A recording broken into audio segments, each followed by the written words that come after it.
ये है Gypsy Blanchard case का पार्ट 3। इससे पहले के पार्ट देखने के लिए आई बटन पे क्लिक करें और वहां जाके आप देख सकते हैं। इसमें हम बात करते हैं कि कैसे जिप्सी ने वो पहला कदम उठाया और बाहर भागने की सोची। 2011 में उसको एक लड़का मिला, आदमी मिला, 35 साल की उसकी उम्र थी। आई थिंक साई जो भी है, उसकी फेवरेट मूवी जो थी वो रापुंज़ल थी, जिसमें कि उसको उसकी मदर बहुत बंदी बना के रखती है एक किले में और एक राजकुमार आता है और उसके साथ चली जाती है। तो वैसे कन्वेंशन में गई हुई थी जहाँ पे वो लड़का जो था, वो आदमी 35 साल का, वो एक राजकुमार की ड्रेस में था। उसकी बातचीत आगे बढ़ती है जहाँ पे अपनी जो चीज़ें बताती है कि वो चल फिर सकती है। तो इसके बाद लड़का उसको ऑफर करता है कि Scott introduces himself, and they talk about their favorite Marvel characters. Scott agrees after Gypsy insists on seeing the DeLorean from Back to the Future. Fortunately, Gypsy की मदर को जब भी पता चलता है, 4 घंटे में वो उसको ढूंढ के निकालती है और वो वहाँ जाती है, उसके लड़के के मुंह पे पेपर फेंक के मारती है और बोलती है कि वो एक माइनर है, जबकि वो जो पेपर थे ऑफकोर्स वो झूठे थे। उस समय उसकी उम्र 19 थी रियल वाली, और वैसे जो उसने दिखाई थी उसमें 15 थी। इसके बाद जिप्सी अपनी मदर से और भी डर के रहने लगी, क्योंकि वैसे भी वो जब डॉक्टर के पास जाते थे, जो उसकी मदर थी उसका हमेशा हाथ पकड़ के रखती थी कि ताकि वो कुछ गलत ना बोल दे। जैसे कि वो कुछ गलत बोलती थी, उसके हाथ को स्क्वीज़ करती थी, और उसकी मदर जो थी डॉक्टर के सामने से बिल्कुल भी नहीं बोलने देती थी। जो भी बोलती थी उसकी मदर बोलती थी, और उसको बोला जाता था कि अपने टॉय के साथ, जो उसकी भी उसके टॉयज हैं उसके साथ खेले। यहाँ तक कि जब ऑपरेशन होता था तभी उसकी मदर उस कमरे से बाहर जाती थी और ना हमेशा वो परछाई की तरह उसके साथ ही रहती थी। so she goes to Gypsy's room and finds Gypsy on the floor, still holding the laptop. DT rushes to the kitchen and smashes the laptop with a hammer. Gypsy awakens to a thudding sound, only to find her mother lashing out at her. Gypsy, on the other hand, rebels, claiming she'll buy another one. This only makes DT crazier. She drags her daughter into the common room, throws her on the bed, and tries to tie her arms behind her back. Gypsy, frustrated, fights back and spits in her mother's face. Gypsy tries to flee as her mother shatters into pieces, but she returns to her mother. Gypsy is trapped in a वैसे ही चला। 2012 में वो क्या है, फिर से net का use करने लग गई थी। वो क्या करती थी कि जब उसकी मदर सो जाया करती थी, उसके बाद वो फ़ोन या नेट चलाया करती थी। उसने जो फ़ोन था वो एक शॉप था वहाँ से चुराया हुआ था, और वो वाईफाई से कनेक्ट करके मैसेज ऐसे जो भी फेसबुक का ऑनलाइन प्लेटफॉर्म्स हैं उनका यूज़ कर देती। वैसे ही क्रिश्चियन डेटिंग प्लेटफॉर्म पे उसकी मुलाकात होती है एक लड़के से जिसका नाम था निकोलस, निक कह सकते हैं। और 2 ही हफ्ते में इन दोनों का जो प्यार है वो परवान चढ़ने लगा और दूसरे से बहुत ज़्यादा प्यार करने लगे। निक से स्टेटमेंट में पूछा गया तो निक बोलता है कि पहली मुलाकात में समझ गया था, मतलब पहले ही जब उसने उससे बात की थी समझ गया था कि यही वो लड़की है जिसके साथ वो अपनी पूरी ज़िंदगी बिताना चाहता है, उसकी सोलमेट है, और उन लोगों ने अपने बच्चों के नाम तक तय कर ली थी। इसके बाद इन लोगों की बातें आगे बढ़ती हैं। 3 साल तक इनका अफेयर चलता है। तो जिप्सी की पड़ोस में एक दोस्त थी, उसकी उम्र की थी, तो उसको बताती है अपने फेक प्रोफाइल से, जो उसकी फेसबुक की फेक प्रोफाइल थी, उससे बोलती है कि मैं एक लड़के से प्यार करती हूँ वगैरह वगैरह उसको बताती है। तो उसको सजेशन करती है कि ऐसे बहुत सारे लोग झूठे होते हैं, तो उसकी बातों में मत आना और थोड़ा दिमाग से काम लेना। ये जो निक है वो ऑटिज़म स्पेक्ट्रम डिसऑर्डर से पीड़ित था। ऑटिज़म में क्या होता है कि लोग अपने रिलेशंस स्टेबल नहीं कर पाते हैं, वो आंखों में नहीं देख पाते हैं, उनको बोलने में थोड़ी जो बातें होती है वो रिपीट करते हैं, और उसका जो था IQ लेवल वो भी काफ़ी ज़्यादा लो था। निक था, उसको मल्टीपल पर्सनैलिटी का डिसऑर्डर था, जिसकी वजह से उसकी अलग अलग पर्सनैलिटी थी, जो एक थी काफ़ी वायलेंट थी, एक थी क्यूट बॉय की थी। इसी हिसाब से जो जिप्सी थी उसने भी अपनी पर्सनैलिटीज़ ऐसी बना दी थी ताकि वो उसके साथ कनेक्ट कर सके, उसके साथ रह सके, क्योंकि उसे जैसा पसंद था वो वैसा बनना चाहती थी। And as it progressed, things got weird. When he started talking about something called BDSM. तो उसने भी अपनी एक स्लटी पर्सनैलिटी बनाई थी, एक बहुत क्यूट पर्सनैलिटी बनाई थी, और ये इन सब चीज़ों में बहुत ही ज़्यादा एक दूसरे से घुलने मिलने लगे। इनमें बहुत ज़्यादा वायलेंट चीज़ें भी लोग करते थे, बहुत वायलेंट BDSM के बारे में भी इन लोगों ने बात की अपने टेक्स्ट मैसेजेस में, जो कि इनके जो लॉयर थे उन लोगों ने रिवील किया है कि वो उसकी मदर को बिना चोट पहुँचाए वो सिर्फ उसके साथ, उस लड़के निक के साथ रहना चाहती थी। इसके लिए वो चाहती थी कि जो उसकी मदर है वो निक को पसंद करे। इन लोगों ने प्लान A बनाया था कि जो निक है वो वहाँ आएगा मूवी थिएटर में और उसकी मदर से अचानक से मिलेगा और उनकी जो बातें हैं वो बन जाएंगी, उसको पसंद आ जाएगा। प्लान नंबर B इन लोगों ने बनाया था कि जिप्सी को प्रेग्नेंट किया जाएगा, यानी कि वो प्रेग्नेंट हो जाएगी और इसके बाद उसकी मदर को मारना पड़ेगा। Plan number 3 murder. अब प्लान 1 पे फोकस ये लोग करते हैं, तो वो जो निक होता है उसको बोलती है कि तुम प्लीज़ यहाँ आ जाना, वो उसको पैसे भेजती है टिकट के लिए वहाँ से इधर DT arrives to pick up Gypsy after purchasing movie tickets. Nick makes a mistake and scares DT. She rushes into the house with her daughter. Gypsy is more concerned with waiting for Nick to enter the hall than with the screen once inside. When Nick comes to sit behind her, her face brightens. क्या होता है कि जो Gypsy होती है वो जो निक होता है उसको Finds him in the hallway and encourages him to use the restroom so they can have some private time. They share their first kiss and lie on the bathroom floor for the first time to make love to each other. Gypsy then returns to the movie theater, pretending that nothing intimate has occurred.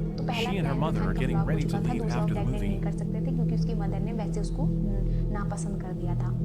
तो तीसरा इनके पास एक ही plan बचता है, mother है उसका murder कर दें। लेकिन इसमें ये प्रॉब्लम थी, लेकिन ये कैसे किया जाए, क्योंकि जिप्सी बहुत ज़्यादा डरपोक थी। उसने ये भी बोला था कि वो ऐसा नहीं कर सकती है, और उसने बोला था कि अगर वो मर्डर नहीं होता तो या तो वो जो प्रोसीजर उसकी मदर उस पर करवा रही थी उससे ही मर जाती, लेकिन वो उसकी मदर को नहीं मार सकती थी। तो इसके लिए वो अब उसके बॉयफ्रेंड से बोलती है कि तुम मुझसे कितना प्यार करते हो, तो बोलता है कि मैं तुम्हारे लिए कुछ भी कर सकता हूँ। तो वो बोलता है कि सच में, तो उसको अपना प्लान बताती है। Out of the equation completely was the only option. That was like, are you serious? It's not anything to joke around about. And she said that it's the only way we can be together. So I'm pretty much stuck on the situation, and I just kind of found along with it. I don't have it in me to kill her. And he said, well, you know, if you can't kill her, who's going to do it? And I said, could you? तो निक जो होता है उस plan को और further ले जाता है और उसकी पूरी प्लानिंग करने लगता है। तो इसके बाद आता है सामान लेने की बात। तो सामान लेने की बात होती है ग्लव्स, डक टेप और एक नाइफ़ की बात होती है। जो जिप्सी एक वॉलमार्ट है वहाँ से एक नाइफ़ जो होती है वो चुरा लेती है। जिप्सी के प्रोसीजर्स थे। उस दिन क्या हुआ था कि वो दोनों मदर डॉटर एक दूसरे का मैनिक्योर करते हैं और वो अपनी माँ से बोलती है कि मैं एक अच्छी बेटी बन के दिखाऊंगी। उसी रात को क्या होता है, ये तारीख थी 9 जून 2015 की। वो मैसेज करती है, मैसेज आपको दिख जाएंगे कि उनकी पहले तो अपनी फैंटेसीज़ की बातें होती हैं, अपनी अलग दुनिया होती है कि तुम ये पहनना, तुम रेड कलर की नेल पेंट लगाना, तुम रेड कलर की लिपस्टिक लगाना और भी बहुत कुछ बातें होती हैं। देन उसके बाद प्लानिंग करते हैं कि वो किस तरीके से अंदर का आएगा। उसके बाद आता है प्लान को अंजाम देने का समय, रात हो चुकी। इसके बाद जो निक है उसने मोटल छोटे मोटे होते हैं, Victor said अपना that रूम बुक किया he था, had वहाँ पे वो आता है। conditions. One condition would be there would be with a knife. दरवाजे पे जिप्सी खड़ी होती है और उसको एक नाइफ और बाकी सब चीज़ें ऑफर करती है और चीज़ें देती है और दरवाज़ा खोल के सीधा बाथरूम में चले जाती है और अपने कान बंद करके नीचे घुटनों के बल लेट जाती है। जो निक होता है उसकी मदर के रूम में जाता है और उसको खंजरों से मारने लगता है। 17 बार उस पर हमला किया गया था और उसके बाद उसकी जान चली जाती है। इसके बाद खून टपकता वो जो है बाथरूम के डोर के पास आता है, वो उसको नॉक करता है, 2 बार स्क्रैच करता है। उसके बाद जिप्सी दरवाज़ा खोलती है क्योंकि ये उनका सीक्रेट कोड था, क्योंकि जिप्सी को लगा था कि उसकी मदर ही उसको मार डालेगी और वो शायद उस पर भारी पड़े, लेकिन निक ने जुनून में आके उसको मार दिया था। निक ने ये भी कहा था कि उसके मन में आया था कि वो जिप्सी को लेके यहाँ से भाग चले, लेकिन उसके अंदर का जो मल्टीपल पर्सनैलिटी का जो विक्टर था वो काफ़ी ज़्यादा हावी हो चुका था। I basically had 2 thoughts pop in my head. One was take her and run. The other was this bitch is dead. वो जिप्सी थी, उसने अपने आप को शेव किया था पूरी तरीके से, उसके लिए प्रेजेंट किया था विक्टर के लिए, उसकी पर्सनैलिटी के लिए। उसके बाद वो लोग ब्लड साफ करते हैं और जिप्सी के रूम में जाकर वो लोग सेक्सुअल इंटरकोर्स करते हैं।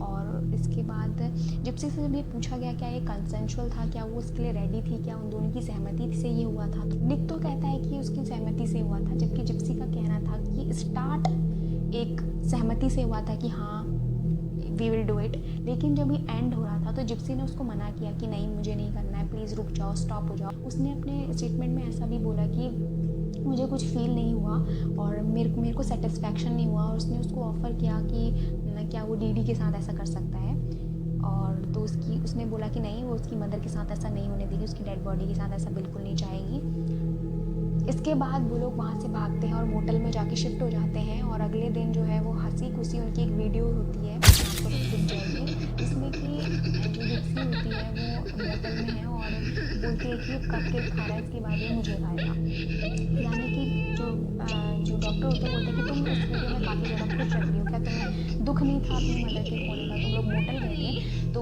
जो निक था वो काफ़ी ज़्यादा रो रहा था, पश्चाताप कर रहा था कि मैंने ऐसा किया। तो जो जिप्सी होती है बोलती कि मेरा प्लान था, तुम क्यों रो रहे हो। दुख था कि उसकी मदर की डेथ हुई है, लेकिन उसे इस बात की खुशी थी कि वो एस्केप हो गई है, वहाँ से भाग गई है। तो इस तरीके से इन लोगों ने इस चीज़ को अंजाम दिया, लेकिन बहुत सारी शॉकिंग चीज़ें हैं जो उस बारे में आपको जाननी ज़रूरी है। सबसे पहली बात, जिप्सी के स्टेटमेंट। जिप्सी ये कहती है कि जेल में रह के फ्री फील हुआ, उतना उसे कभी फील नहीं हुआ था। दूसरा है कि जो जिप्सी के लॉयर थे उन्होंने एक बात कही कि जो जिप्सी जब आई थी वो पोषित लग रही थी, काफ़ी कमज़ोर थी, लेकिन ऐसा बहुत कम हुआ है कि जब लोग जेल से बाहर जाते हैं तो उनका वज़न घटता है, जबकि जिप्सी का वज़न 14 पाउंड बढ़ चुका था 1 साल में। इसके बाद इसके लोगों को और कंफर्म हो गया कि उसकी मदर ने उसका बहुत ज़्यादा शोषण किया है और लोग उसके लिए सपोर्ट करने लग गए थे। इसके बाद जिप्सी कहती है कि वो इस पूरे वर्ल्ड से एंग्री थी कि वो लोग ये नहीं पहचान पाए कि उसके साथ कुछ गलत हो रहा है और लोग आगे आ पाए। निक के पास जब वो गई तो उसको लगता है कि उसे निक के अलावा किसी और के पास उसे अपने फादर की हेल्प लेनी चाहिए थी, कि निक के पास ये अपॉर्चुनिटी थी कि वो पुलिस को बुलवा के पुलिस से हेल्प लेके मेरी मदद करे, लेकिन उसने ऐसा बिल्कुल नहीं किया। और उसका ये भी कहना था कि लोगों को ये बताना चाहती है कोई ऐसा मर्डर नहीं है, ये किसी प्यार के जुनून में आके उसने नहीं किया, बल्कि वो अपनी मदर से बचना चाहती थी और अपनी लाइफ को, अपनी ज़िंदगी को जीना चाहती थी। जब निक के बारे में सवाल किया गया जिप्सी थे तो उसने बोला कि निक के बारे में उसे ऐसा लगता है कि उसकी हेल्प कर सकता था, लेकिन वो एक जो शोषण करता है उससे दूसरे शोषणकर्ता के पास चलेगी। उसे लगता है कि जो निक है वो काफ़ी ज़्यादा एंगर इशू थे उसमें, काफ़ी जल्दी वो गुस्सा हो जाता था और वो उसकी हेल्प करते हुए भी उसने उसकी हेल्प नहीं की, बल्कि उसने उसका भी शोषण ही किया है एक तरीके से, मोलेस्ट किया है एक तरीके से, क्योंकि उसकी मदर उसको पीटा करती थी, लेकिन उसने उसका फ़ायदा ही उठाया है। उसने बोला कि मैंने अपने हिस्से की सज़ा काटी है, वो भी अपने हिस्से की सज़ा काटी, कि वो भी उसकी मदर की तरह ही कंट्रोलिंग था। जब ये लोग 2015 में पकड़े गए थे, उनको सज़ा मिली थी फर्स्ट डिग्री मर्डर चार्ज की, और इनके ऊपर था कि वो अपनी पूरी ज़िंदगी जेल में बिताएंगे। 2016 में फिर से इस पे सुनवाई हुई, जहाँ पे जो जिप्सी है उसके बारे में जब डिटेल खंगाली गई, उसके बारे में पता लगाया गया कि ओ ये केस ऐसा भी नहीं है जैसा दिख रहा है। तो जो जिप्सी है उसकी सज़ा को कम कर दिया गया, उस पर 2nd डिग्री मर्डर का चार्ज लगा, 10 साल की कैद हुई, जिसमें अभी पैरोल में 28 दिसंबर 2023 को उसे रिलीज़ कर दिया गया। अब वो फ्री है। इसके बाद उसे फिर से निक के बारे में पूछा गया तो उसने बोला मैंने अपने हिस्से की सज़ा काट ली है, और निक अपने हिस्से की सज़ा काटेगा। जबकि निक के लॉयर्स का ये कहना है कि जिप्सी ने उसको मैनिपुलेट किया था, ये पूरा प्लान जो था वो जिप्सी का था, लेकिन उसको एग्जीक्यूट निक ने किया है, और इसके लिए उसको बोला जा रहा है कि प्लीज़ इसके लिए भी 2nd डिग्री मर्डर का चार्ज इस पे लगाया जाए, लेकिन कोर्ट ने इसकी सहमति नहीं दी है। तो डीडी की फैमिली है उसका इस बारे में क्या कहना है, इसके बारे में जानते हैं। डीडी की फैमिली का इसके बारे में कहना है कि जब उनको इसकी मौत की खबर मिली थी डीडी की, तो उनको विश्वास ही नहीं हुआ, उनको लगा कि ये भी उसकी कोई एक प्लानिंग है, उसकी डीडी की कोई प्लानिंग है। और उसकी जो स्टेप मदर थी वो उसके बारे में बताते हुए कहती है कि जब डीडी छोटी थी तो वो भी बिल्कुल अपनी मदर, डीडी की रियल मदर बिल्कुल उसकी तरह शॉपलिफ्टर थी। शॉपलिफ्टर यानी कुछ भी सामान चुराना, मॉल से ले लेना, चोरी कर लेना। We didn't get a car when we were growing up. You got the car. उसके बाद जो उसके That's what Daddy's fixing for her to go in in-laws थे, tonight. मतलब Dino said she needs a सास new one. ससुर थे, शादी When के you, बाद उसने if वहाँ you पे भी wanted चोरी की something, थी। you had to go out and earn DD के it. बारे में एक बहुत But ही Didi अजीब just सा wanted खुलासा it and किया got it. उसके घर वालों ने कि उसने ना अपनी जो real mother Didi was into beauty pageants, and मारने में my उसका mama went हाथ out था। and Didi last took time it जब hard. उसकी मदर को भूख लगी You थी, know, वो the खाना person मांग रही थी, उसने bathing अपनी her मदर all को her खाना life तक ऑफर नहीं wasn't किया। there anymore. और जो उसकी स्टेप मदर थी जिसके बारे में But बता she रही still है, needed उसको the उसने attention. पॉइजन देके मारने की कोशिश की थी, जिसकी वजह से वो 9 महीने तक बीमार भी रही थी।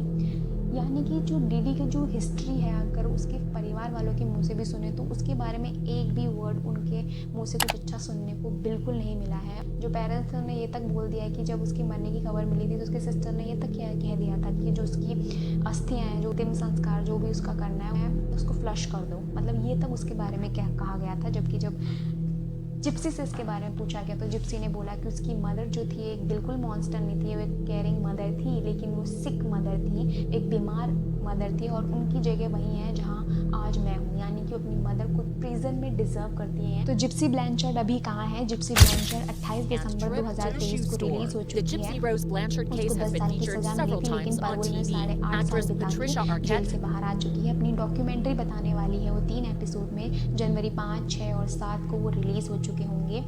इसके बाद उसकी शादी की बात की जाए तो जब वो जेल में थी तो उनका रिश्ता जो है निक के साथ तो ख़त्म हो चुका ही था। जिप्सी की इंगेजमेंट एक लड़के के साथ होती लेकिन वो चलती नहीं और वो टूट जाती है। 2022 को जिप्सी की एक लड़के से शादी होती है जिसका नाम है रायन स्कॉट एंडरसन से उनकी जो शादी होती है 2022 में। इनकी मुलाकात हुई थी कि इनने क्या हुआ था, एक दूसरे को ईमेल लिखे थे, वो लेटर उसने पढ़ा, उसके बाद उसने रिप्लाई किया और इस तरीके से इनका रिश्ता चला। जो रायन स्कॉट एंडरसन है वो स्पेशल एजुकेशन के टीचर हैं और ये भी लुइसियाना में रहते हैं। रिलीज़ हुई जिप्सी तो उसे लेने भी आए थे, दोनों डेट पे गए थे। उनकी एक हाली खुशहाल ज़िंदगी बिता रही हैं और वो मैनचुसन बाय प्रॉक्सी जो जिससे उसकी मदर जो थी डिसऑर्डर जो उसकी मदर को था उससे लोगों को अवगत कराने की कोशिश कर रही है और लोगों को इस बारे में बताना चाहती है, एजुकेट करना चाहती है और अपने जैसे लोगों की मदद करना चाहती है। तो ये था जिप्सी ब्लैंचर्ड का पूरा केस। आई होप आपको पसंद आया। इससे पहले की